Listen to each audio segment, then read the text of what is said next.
Thomas the tank engine had been working in the coal yards all day. The little blue engine was covered in coal dust. "We can't clean you up tonight, Thomas," said his driver. "There's a problem with the hose pipe." "Bother," said Thomas. "A bath would make me feel much better. The others are sure to say I look silly." But the engines were too busy arguing to notice Thomas. James was talking loudest of all. "I deserve a new coat of paint. Sir Topham Hatt says I'm the pride of the line, and—" "Rubbish," huffed Henry. "We're all the pride of the line." "It's been like this all day," confided Percy to Thomas. "James is getting a new coat of paint and won't stop boasting about it." "Why, James? I'm the one who needs a new coat. Look at me." "I'd rather not," retorted James. "You're not a pleasant sight, and wouldn't understand the needs of a really important engine." Thomas was fuming. Next morning, as James was being repainted,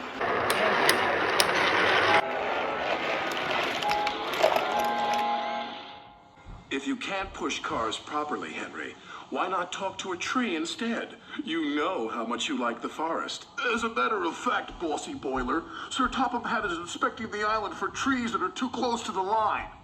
He's worried they might cause trouble." "Ha!" laughed James. "If I came upon a tree, I'd just push it aside." "Really?" Henry replied.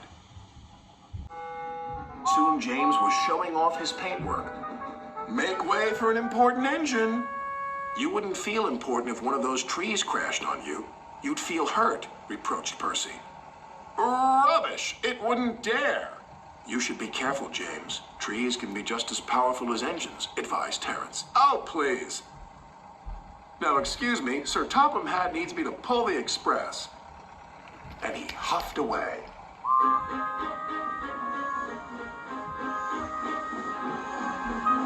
But James was wrong. "You must go to the yards and collect an important goods train, James. It's heavy, so be careful," said Sir Topham Hatt. "But, sir, I've just been repainted. Can't Thomas or Percy do it? They're dirty and like working with freight cars." "Really useful engines don't argue." So James didn't. By the time he arrived at the yards, the weather had changed for the worse. "Your color's nice, James. Pity about your face, though," said a freight car. James ignored them and set off.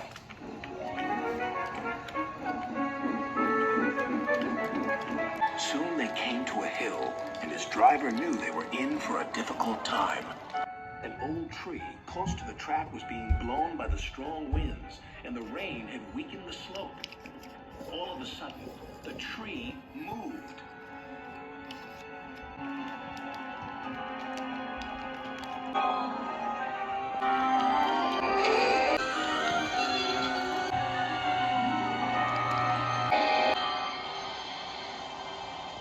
"Oh, hell!" cried James. "Go away!" But of course, the tree couldn't. James tried to reverse away from the tree, but his train was too heavy. Then he heard a whistle. "It's Thomas," called his driver.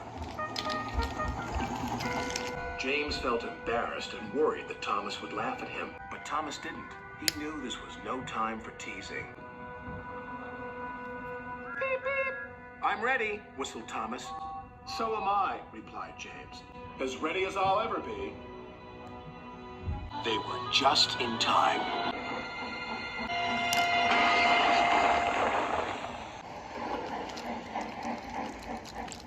Later, James spoke to Thomas. "Percy and Terence were so right to warn me.